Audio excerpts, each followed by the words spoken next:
Hi everyone, welcome to another Museum Monday. Greg Goodell here at Gettysburg National Military Park, pulling some things from the collection for you to see. What I have for you today is actually a Confederate manufactured cartridge box. There's a few characteristics that distinguish it as Confederate.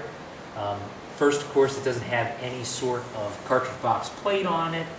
You can also look, it's hard to see under here, and I won't be able to lift it because the leather's stiff, but there is a much more simplified lead keeper nub in place. Also, very simplistic brown leather cartridge sling.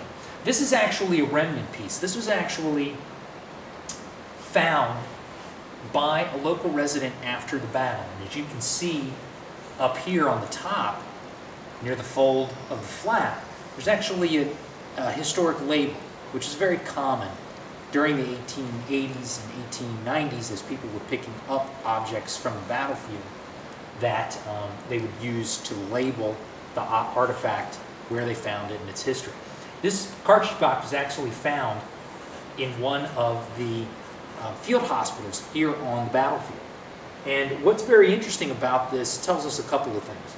First of all, again, as I said, there was lots and lots of equipment on the battlefield after the battle that local residents picked up and took home as souvenirs. This process even continued into the 1880s and 1890s, as I said, because things would continue to be discovered. Of course, it's less and less as time goes on. Second thing that's important about it is this is a Confederate cartridge box and from a Union field hospital. And what it tells us is that Union and Confederate soldiers were treated in the same field hospitals equally after the battle. So both Union and Confederate soldiers died side by side in many of these field hospitals in the aftermath of the Battle of Gettysburg. Thanks for coming by today. We'll see you next week.